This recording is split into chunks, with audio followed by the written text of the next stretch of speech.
بسم اللہ الرحمن الرحیم۔ السلام علیکم میرے پیارے پیارے بہنوں اور بھائیوں، میں امید کرتی ہوں کہ آپ اللہ تعالیٰ کے فضل و کرم سے خیر خیریت سے ہوں گے۔ آج کی ویڈیو میں آپ کو ایک ایسے مکہ کے ایک نوجوان کے بارے میں بتاؤں گی کہ جو اس زمانے کے ایک فیشن آئیکن سمجھے جاتے تھے۔ جی ہاں، میں بات کر رہی ہوں آج سے تقریباً 1400 سال پہلے کے وقت کی۔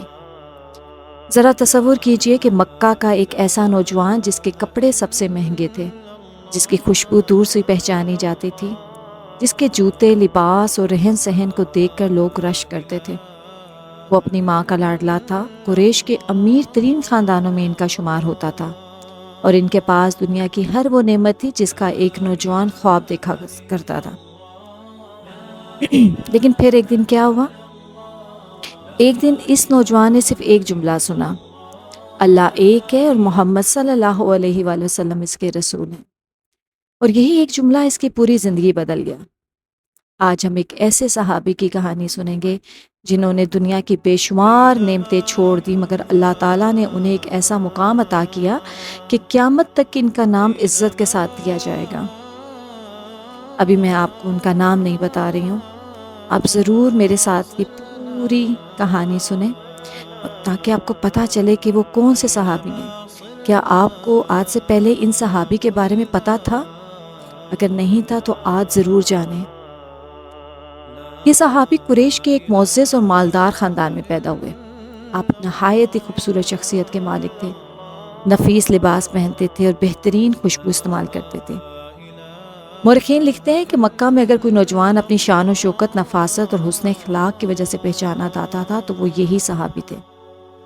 اور یہ بھی ان کے بارے میں مشہور ہے کہ یہ صحابی جہاں سے گزرتے تھے تو ان کے جانے کے بہت دیر بعد تک محسوس ہوتا تھا کہ یہاں سے وہ صحابی گزرے ہیں، یعنی وہ ایسی بہترین خوشبو کا استعمال کرتے تھے۔ ان کی والدہ نہایت مالدار اور بااثر خاتون تھی۔ وہ اپنے بیٹے سے بے حد محبت کرتی تھی اور ان کی ہر خواہش پوری کرتی تھی۔ ان کی زندگی میں کسی چیز کی کمی نہیں تھی، مگر اللہ تعالیٰ نے ان کے لیے ایک اور راستہ منتخب کر رکھا تھا۔ یہ وہ وقت تھا جب رسول اکرم صلی اللہ علیہ وآلہ وسلم مکہ میں خفیہ طور پر اسلام کی دعوت دینا آپ نے شروع کی تھی، اور لوگ دار ارقم میں جمع ہوتے، قرآن سنتے اور ایمان قبول فرماتے تھے۔ ایک دن مصعب جو یہ صحابی ہیں، انہوں نے رسول اکرم صلی اللہ علیہ وسلم کے بارے میں سنا۔ انہیں تجسس ہوا کہ آخر یہ شخصیت کون ہے جن کی باتیں پورے مکہ میں موضوع گفتگو بنی ہوئی ہیں۔ وہ خاموشی سے دار ارقم پہنچے۔ رسول اکرم صلی اللہ علیہ وآلہ وسلم ان کے سامنے قرآن مجید کی آیات تلاوت فرمائیں آپ نے، تو یہ صرف الفاظ نہیں تھے، یہ اللہ کا کلام تھا۔ جیسے ہی یہ آیات ان کے دل میں اتری، ان کا دل بدل گیا۔ اسی وقت انہوں نے کلمہ پڑھا اور اسلام قبول کر لیا۔ آپ جانتے تھے کہ اگر آپ کی والدہ کو اسلام قبول کرنے کا علم ہو گیا تو وہ شدید مخالفت کریں گی، اس لیے کچھ عرصہ تک تو اپنا ایمان چھپاتے رہے۔ دن میں وہ پہلے کی طرح زندگی گزارتے، لیکن موقع ملتے ہی رسول اکرم صلی اللہ علیہ وآلہ وسلم کی خدمت میں حاضر ہوتے، قرآن سیکھتے اور عبادت کرتے۔ لیکن سچ زیادہ دیر چھپ نہیں سکتا۔ ایک دن قریش کے ایک شخص نے انہیں نماز پڑھتے ہوئے دیکھ لیا۔ یہ خبر فوراً ان کی والدہ تک پہنچ گئی۔ جب والدہ نے سنا تو ان کا بیٹا محمد کے دین پر ایمان لے آیا ہے تو وہ شدید غصے میں آ گئے۔ انہوں نے آپ کو بلایا اور کہا، کیا یہ سچ ہے کہ تم نے اپنے باپ دادا کا دین چھوڑ دیا ہے؟ تو انہوں نے نہایت ادب سے جواب دیا، میں نے وہ دین قبول کیا ہے جو اللہ کا سچا دین ہے، اور محمد اللہ کے رسول ہیں۔ یہ جواب سنتے ہی ان کی والدہ کا غصہ اور بڑھ گیا۔ انہوں نے فوراً اپنے بیٹے کو گھر میں قید کر دیا۔ ان پر سخت نگرانی رکھی گئی، کھانے پینے تک میں سختی کی گئی، صرف اس لیے کہ وہ اسلام چھوڑ دیں۔ سوچئے، جس نوجوان نے کبھی سختی نہ دیکھی ہو، جو ریشمی لباس پہنتا ہو، جس کے پاس ہر آسائش سہولت موجود ہو، اب وہی نوجوان ایک کمرے میں قید ہے۔ لیکن حیرت کی بات یہ ہے کہ اس کے چہرے پر مایوسی نہیں تھی، کیونکہ اس کے دل میں ایمان آ چکا تھا، اور جب ایمان دل میں اتر جائے تو دنیا کی کوئی طاقت اسے نہیں نکال سکتی۔ اب پہلی ہجرت کا وقت آیا، اور آپ کو پتہ ہے نا کہ اسلام میں پہلی جو ہجرت ہوئی تھی وہ کون سی تھی؟ وہ ہجرت حبشہ تھی۔ کچھ عرصے بعد موقع ملا تو آپ وہاں سے نکلنے میں کامیاب ہو گئے۔ اور آپ کو یہ بھی بتاؤں کہ اس سارے معاملے میں آپ کی والدہ نے آپ کو ہر طرح سے کمزور کرنے کی کوشش کی، بلکہ ان کو گھر سے بھی نکال دیا تھا۔ اور آپ کو یہ بتاؤں کہ جب وہ گھر سے نکلے تھے، ایمن انہوں نے کہا تھا کہ یہ جو کپڑے آپ نے پہنے ہوئے ہیں یہ بھی آپ واپس دے کے جائیں گے، ان کپڑوں میں بھی نہیں جائیں گے۔ تو دیکھیں کتنی بڑی آزمائش تھی ان کے لیے، نہ صرف رشتوں کی آزمائش تھی، ہر طرح کی آزمائش تھی ان کے لیے، لیکن دین کے لیے انہوں نے کسی بھی آزمائش کو خاطر میں نہ لائے اور ہر آزمائش پہ پورا اترنے کی کوشش کی، اللہ تعالیٰ کے سامنے سر تسلیم خم کیا۔ رسول اکرم صلی اللہ علیہ وآلہ وسلم نے بعض صحابہ کو حبشہ ہجرت کرنے کی اجازت دے دی، اور وہ بھی ان خوش نصیب صحابہ میں شامل تھے۔ وہ اپنا گھر، اپنی دولت، اپنا آرام، اپنی ماں کی محبت سب کچھ چھوڑ کر صرف اللہ کی رضا کے لیے حبشہ روانہ ہو گئے۔ یہ کوئی آسان فیصلہ نہیں تھا، مگر ایمان کی قیمت ہمیشہ قربانی ہوتی ہے۔ ذرا اپنے آپ سے سوال کیجئے، اگر ہمیں اللہ کی رضا اور دنیا کی آسائشوں میں سے ایک چیز چننی پڑے تو ہم کیا انتخاب کریں گے؟ یہاں پہ آپ نے ضرور یہ سوال خود سے کرنا ہے۔ تو آپ نے کیا کیا کہ آپ نے دنیا کی دولت چھوڑ دی، لیکن اللہ تعالیٰ نے انہیں وہ عزت عطا کی جو دنیا کی کوئی دولت نہیں دے سکتی تھی۔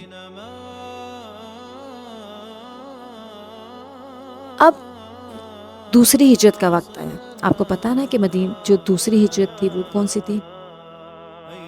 حبشہ کی ہجرت کے بعد کچھ عرصہ گزرا، پھر آپ دوبارہ مکہ واپس آئے، لیکن جب لوگ انہیں دیکھتے تو حیران رہ جاتے، کیا یہ وہی صحابی ہیں جو کبھی مکہ کے سب سے خوش لباس نوجوان تھے؟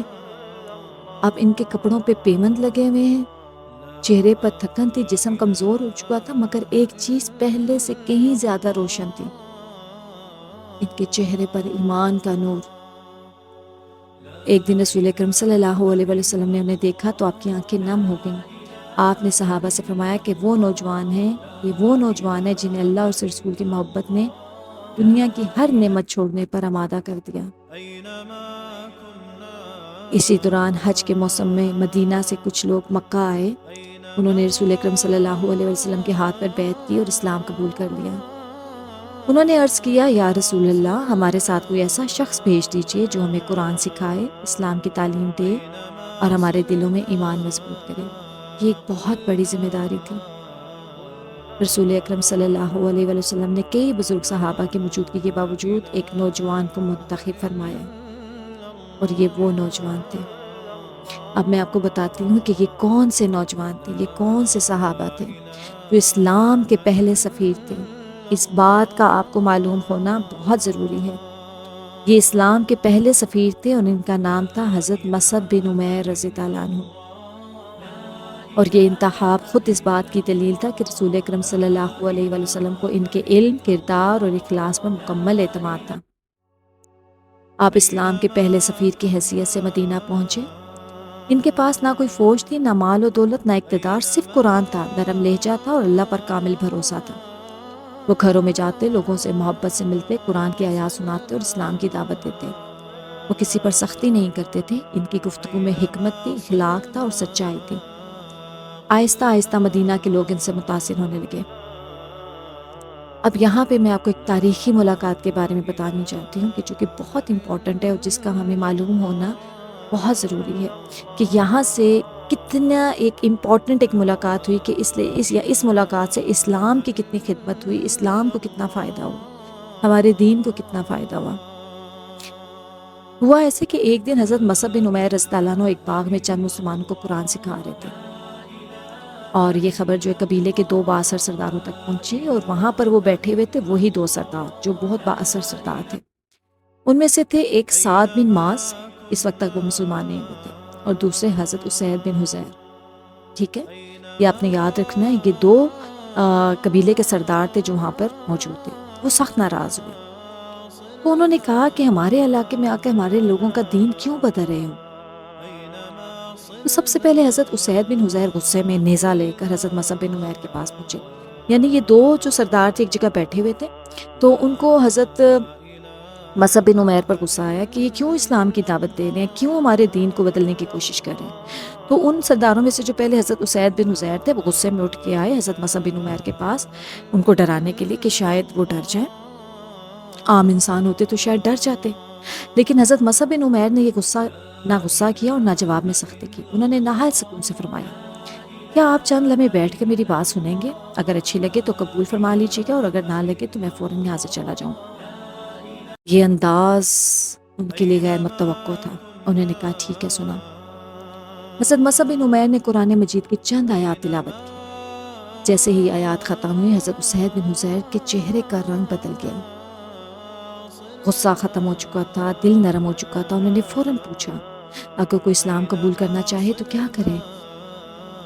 حضرت مصعب بن عمیر نے انہیں کلمہ پڑھنے کا طریقہ بتایا اور کلمہ پڑھایا۔ وہ اس وقت مسلمان ہو گئے۔ اب حضرت اسید جو ہے واپس گئے۔ حضرت سعد بن معاذ نے ان کے چہرے پر تبدیلی محسوس کی۔ انہوں نے کہا، مجھے لگتا ہے تم بھی ان کے دین پر چل پڑے ہو۔ بہت غصے میں حضرت مصعب بن عمیر کے پاس پہنچے، لیکن حضرت مصعب نے ان سے بھی وہی کہا، پہلے میری بات سن لیجئے۔ انہوں نے قرآن سنایا، چند لمحے خاموشی رہی، پھر حضرت سعد بن معاذ نے بھی اسلام قبول فرما لیا۔ یہاں پہ آپ نے ایک چیز نوٹ کی کہ ان لوگوں کے دل کتنے صاف ہوتے تھے، حالانکہ یہ مسلمان نہیں تھے لیکن ان کے دل اتنے صاف ہوتے تھے کہ جہاں پر یہ حق بات سنتے تھے فوراً اس کو قبول کر لیتے تھے۔ تو یہاں پر ہم نے دوبارہ اپنے آپ سے سوال کرنا ہے کہ کیا ہم لوگ کے دل اتنے صاف ہیں؟ ہم تو الحمدللہ مسلمان ہیں، پھر بھی ہم حق بات سن کر بھی اس کو قبول نہیں کرتے اور ہچکچاتے ہیں کہ یہ نہ ہو اس سے ہماری دنیا کی قربانی دینی پڑ جائے یا ہمیں بہت ساری سیکریفائسز کرنا نہ پڑ جائے، تو ہم اس کو قبول ہی نہیں فرماتے۔ لیکن یہاں پہ ان لوگوں کو دیکھیں کہ یہ صرف آیات سنتے تھے، ان کے دل کتنے صاف تھے کہ ایمان لے آتے تھے، اسلام قبول کر لیتے تھے۔ اور یاد رکھیں کہ یہ ایک شخص کا مسلمان ہونا نہیں تھا، یہ قبیلے کے سردار تھے، اور یہ پورے مدینے کی تاریخ بدلنے والا لمحہ تھا۔ حضرت سعد بن معاذ اپنے قبیلے میں واپس آئے، انہوں نے سب کو جمع کیا اور فرمایا، جب تک تم اللہ اور اس کے رسول پر ایمان نہیں لاتے، میں تم سے کوئی بات نہیں کروں گا۔ اور اس دن شام ہونے سے پہلے اس قبیلے کے تقریباً تمام مرد اور عورتیں مسلمان ہو چکے تھے۔ سوچئے، ایک نوجوان دائی صرف حسن اخلاق، قرآن اور حکمت کے ذریعے پورے قبیلے اسلام میں داخل ہو رہے تھے۔ حضرت مصعب بن عمیر کی محنت کا یہ اثر ہوا کہ مدینہ میں شاید ہی کوئی ایسا گھر باقی رہا ہو جہاں اسلام کا پیغام نہ پہنچا۔ جب رسول اکرم صلی اللہ علیہ وسلم نے ہجرت فرمائی تو آپ ایک سمجھے کہ گراؤنڈ پریپیئر ہو چکا تھا، مدینہ پہلے ایمان کی روشنی سے منور ہو چکا تھا، اور اس عظیم تبدیلی کے پیچھے اللہ کے مخلص بنتے حضرت مصعب بن عمیر کی خاموش محنت بھی تھی۔ آج ہم اکثر سوچتے ہیں کہ دین کی خدمت کے لیے سب سے زیادہ وسائل، شہرت یا طاقت چاہیے، لیکن حضرت مصعب بن عمیر ہمیں سکھاتے ہیں کہ اگر انسان کے پاس اخلاص، علم، بہترین اخلاق اور اللہ پر بھروسہ ہو تو ایک شخص بھی پوری قوم کی تقدیر بدل سکتا ہے۔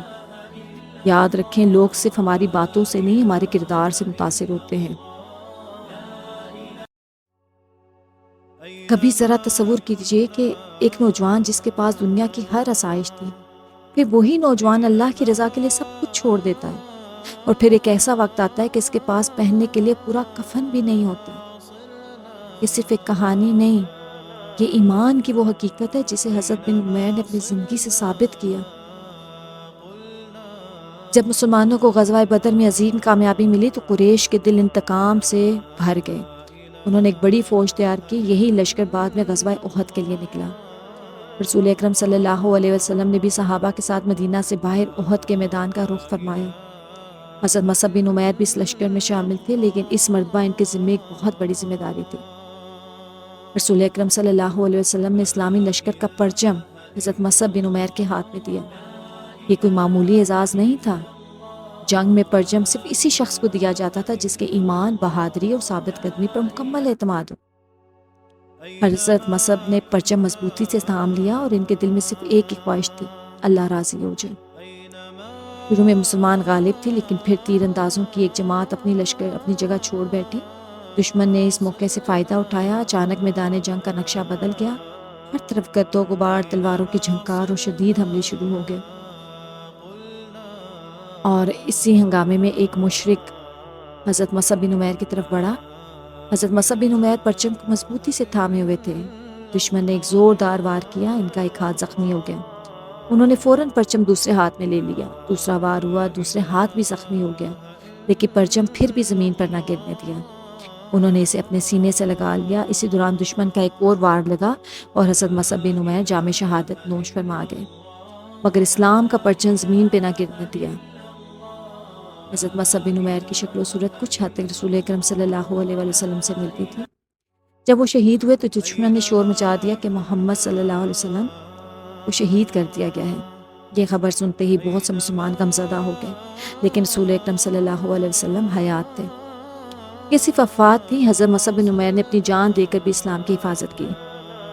جنگ ختم ہوئی، رسول اکرم صلی اللہ علیہ وسلم شہداء کے درمیان تشریف لائے۔ جب آپ حضرت مصعب بن عمیر کے جسد مبارک کے پاس پہنچے تو آپ کی آنکھیں بھر آئیں۔ یہ وہ مصعب تھے جو کبھی مکہ کے سب سے امیر نوجوان تھے۔ آج ان کے پاس اتنا کپڑا بھی نہیں تھا پورا جسم ڈھانپا جا سکے۔ صحابہ نے جب چادر سے سر ڈھانپا تو پاؤں کھل جاتے تھے، اور جب پاؤں ڈھانپتے تو سر نظر آنے لگتا تھا۔ رسول اکرم صلی اللہ علیہ وسلم نے فرمایا، ان کے سر کو چادر سے ڈھانپ دو اور پاؤں پر گھاس رکھ دو۔ پھر آپ نے قرآن کی آیات تلاوت فرمائیں۔ حضرت مصعب بن عمیر کی زندگی ہمیں کیا بتاتی ہے کہ اصل کامیابی دولت، شہرت اور آسائش میں نہیں، اصل کامیابی ہے کہ اللہ ہم سے راضی ہو جائے۔ انہوں نے جوانی میں مال چھوڑا، عیش و آرام چھوڑا، اپنا خاندان چھوڑا، صرف اللہ کے لیے، اور اللہ تعالیٰ نے ان کا نام قیامت تک عزت کے ساتھ زندہ رکھا۔ آج 1400 سال گزر چکے ہیں، مگر دنیا بھر کے مسلمان محبت سے کہتے ہیں حضرت مصعب بن عمیر رضی اللہ عنہ۔ تو ہم نے کیا سیکھا ہے ان سے، آپ کی زندگی سے، کہ اگر اللہ کی رضا کے لیے دنیا چھوڑنی پڑے تو یہ خسارہ نہیں، سب سے بڑا فائدہ ہے۔ دعوت دین صرف علماء کی ذمہ داری نہیں ہے، ایک مخلص انسان بھی پوری قوم بدل سکتا ہے۔ اور نمبر 3، اچھا اخلاق، نرم گفتگو اور قرآن دلوں کو بدل دیتے ہیں۔ دنیا کی دولت ہمیشہ ساتھ نہیں دیتی، لیکن اللہ کے لیے کیا گیا ایک عمل ہمیشہ باقی رہتا ہے۔ اپنی اولاد کو صرف دنیا کی کامیابی نہ سکھائیں، بلکہ اللہ سے محبت بھی سکھائیں۔ اگر آج آپ اللہ کی خاطر کو قربانی دے رہے ہیں، چاہے وہ گناہ چھوڑنا ہے، نماز کی پابندی ہو یا دین پر ثابت قدم رہنا ہو، تو یاد رکھیں اللہ کسی قربانی کو ضائع نہیں کرتا۔ حضرت مصعب بن عمیر نے دنیا کی راحتیں چھوڑ دی اور اللہ نے انہیں اسی عزت عطا کی، قیامت تک ان کا نام ایمان، اخلاص اور قربانی کی علامت رہے گا۔ اللہ تعالیٰ ہمیں بھی ان کے نقش قدم پر چلنے کی توفیق عطا فرمائے، اور ہچکچائیں نہیں، آپ بھی اللہ کے لیے بڑھیں اللہ کی طرف۔ اس کے لیے چاہے آپ کو چھوٹی سے چھوٹی اور بڑی سے بڑی قربانی بھی دینی پڑے تو دیں، ہچکچائیں نہیں۔ یاد رکھیں اگر اللہ راضی ہے تو سب راضی ہے۔ آپ کی دنیا اور آخرت سنور جائے گی، اور آپ کی یہ قربانی کبھی ضائع نہیں جائے گی۔ اور ہاں، جاتے جاتے ایک اہم پیغام جو ہمیشہ میں آپ کو دیتی ہوں، درود شریف پڑھیں۔ درود شریف پڑھتے رہیں، یہ نہ صرف آپ کو بلکہ آپ کی نسلوں کو سنوار دے گی، آپ کی نسلوں کو سنوار دے گی۔ درود شریف پڑھیں اور مجھے بھی اپنی دعاؤں میں یاد رکھیے۔ السلام علیکم ورحمۃ اللہ وبرکاتہ۔